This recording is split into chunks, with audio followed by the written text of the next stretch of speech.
जीवन की शुरुआत सच कहूं तो किसी चमत्कार से कम थोड़ी ना है। आज के इस एक्सप्लेनर में हम फीमेल रिप्रोडक्टिव सिस्टम यानी मादा जनन तंत्र की आधारभूत एनाटमी और इसके अंदर चलने वाली उन अद्भुत बायोलॉजिकल प्रोसेस को बिल्कुल करीब से डिकोड करने वाले हैं। तो चलिए बिना किसी देरी के इस दिलचस्प सफर की शुरुआत करते हैं। आज हम किन चीज़ों पर बात करेंगे उसकी एक झलक आप यहाँ देख सकते हैं।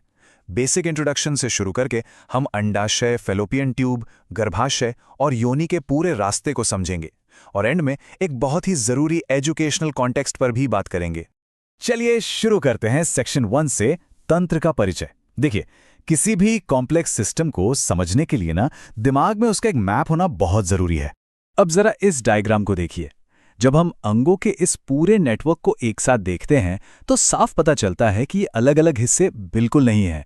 ये तो असल में एक दूसरे से बहुत गहराई से जुड़े हुए हैं, एकदम एक वेल ऑयल्ड मशीन की तरह, जहां हर पार्ट एक इंटीग्रेटेड सिस्टम के रूप में काम कर रहा है। इस ओवरव्यू के बाद आइए बढ़ते हैं सेक्शन 2 की तरफ। अंडाशय, ओवरीज, निर्माण और हार्मोन। क्योंकि सही मायनों में इस पूरी बायोलॉजिकल जर्नी की शुरुआत यहीं से होती है। अंडाशय या ओवरीज इस पूरे सिस्टम का स्टार्टिंग पॉइंट है। ये एक तरह का प्राइमरी प्रोडक्शन सेंटर है और इनका काम सिर्फ अंडे यानी एग्स बनाना ही नहीं है, बल्कि ये शरीर में एक एंडोक्राइन ग्लैंड की तरह भी काम करती हैं। असल में इनका ना एक डबल रोल होता है। पहला और सबसे प्राइमरी काम तो एग्स का निर्माण करना है ही, लेकिन इसके साथ साथ ये एस्ट्रोजन और प्रोजेस्टेरॉन जैसे क्रूशियल फीमेल हार्मोन्स भी सीक्रेट करती हैं, और यही वो हार्मोन्स हैं जो पूरे मेंस्ट्रुअल साइकिल को कंट्रोल करते हैं। बहुत ही इंपॉर्टेंट काम है इनका। ओवरीज से अब थोड़ा आगे बढ़ते हैं सेक्शन 3 पर, फैलोपियन ट्यूब, द पाथवे। लेकिन आगे बढ़ने से पहले एक बहुत ही दिलचस्प सवाल। क्या आपको पता है कि ह्यूमन बॉडी में फर्टिलाइजेशन एक्चुअली होता कहाँ है? अक्सर लोगों को लगता है कि ये सीधे गर्भाशय या यूट्रस में होता है, लेकिन क्या सच में ऐसा है? ओवरी से जुड़ी हुई जो ये ट्यूब जैसी स्ट्रक्चर्स है ना, इन्हें ही फैलोपियन ट्यूब कहते हैं। ये एक तरह का रास्ता या कॉरिडोर प्रोवाइड करती हैं जिससे ओवरी से निकला हुआ नया एग सिस्टम में थोड़ा और आगे जा सके। और यहीं पर हमारे उस सवाल का जवाब छिपा है।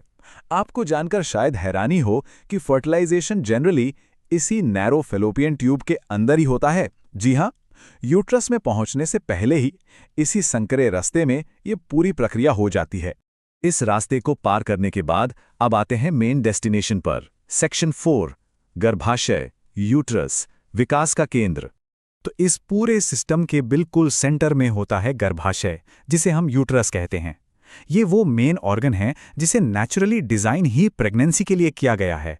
आप इसे एक बहुत ही सुरक्षित घर की तरह समझ सकते हैं, जो एक डेवलपिंग एम्ब्रियो को सपोर्ट और न्यूट्रिशन देने के लिए पूरी तरह से तैयार रहता है। सो बेसिकली अगर फर्टिलाइजेशन सक्सेसफुल हो जाता है तो वो एग आगे बढ़कर यूट्रस की दीवारों में आकर इम्प्लांट हो जाता है, और बस यहीं से एम्ब्रियोनिक ग्रोथ का वो अमेजिंग फेज शुरू होता है जहां एक नया जीवन आकार लेता है।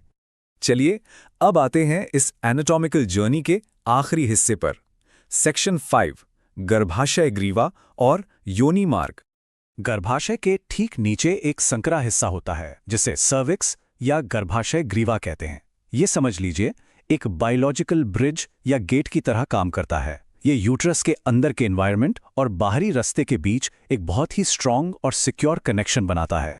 और सर्विक्स के ठीक नीचे ये मस्कुलर केनाल होती है जिसे वेजाइना यानी योनि कहते हैं। ये सर्विक्स से शुरू होकर बॉडी के बाहर तक जाती है और नेचुरली इसके कई ज़रूरी बायोलॉजिकल फंक्शंस होते हैं जो हमारी पिछली बातों से सीधे जुड़े हैं। इसके स्पेसिफिकली 2 सबसे क्रूशियल काम हैं। पहला, ये जन्म के समय बर्थ कैनाल का काम करती है, और दूसरा, हर महीने आने वाले मेंस्ट्रुअल साइकिल यानी मासिक धर्म के फ्लो के लिए एग्जिट पाथ प्रोवाइड करती है। तो अगर हम इस पूरी सीक्वेंस को एक बार फिर से देखें, पहला स्टेप ओवरीज में एग का बनना, दूसरा फैलोपियन ट्यूब के जरिए उसका ट्रैवल और फर्टिलाइजेशन, और तीसरा यूट्रस में इम्प्लांटेशन और विकास। कितना ब्यूटिफुली ऑर्केस्ट्रेटेड है ना ये सब, एक चेन ऑफ इवेंट्स जहां हर एक स्टेप दूसरे से परफेक्टली जुड़ा हुआ है। अब साइंटिफिक एक्यूरेसी के लिए एक बहुत ही जरूरी बात, सेक्शन 6, महत्वपूर्ण शैक्षिक संदर्भ। देखिए, एक चीज हमेशा ध्यान में रखनी चाहिए, जब भी हम ऐसे एनाटॉमिकल डायग्राम्स देखते हैं, जैसा कि यहाँ मेंशन भी है, ये इलस्ट्रेशन समझने में आसानी के लिए स्टाइलाइज किए जाते हैं। मतलब एक्चुअल ह्यूमन बॉडी में इनका एग्जैक्ट साइज और प्रोपोर्शन बिल्कुल वैसा नहीं होता जैसा ड्रॉ किया गया है। इन्हें सिर्फ क्लैरिटी के लिए ऐसा बनाया जाता है। तो सोचिए ज़रा, जब हम एनाटॉमी को बस कुछ अलग-थलग हिस्सों की तरह नहीं, बल्कि एक आपस में जुड़ी हुई बायोलॉजिकल जर्नी की तरह समझते हैं, तो क्या इससे शरीर को देखने का हमारा नज़रिया पूरी तरह से नहीं बदल जाता? ये क्लैरिटी हमें आगे की साइंटिफिक डिस्कवरीज के लिए एक बहुत ही सॉलिड फाउंडेशन देती है। आज के इस एक्सप्लेनर में हमारे साथ जुड़ने के लिए बहुत बहुत धन्यवाद।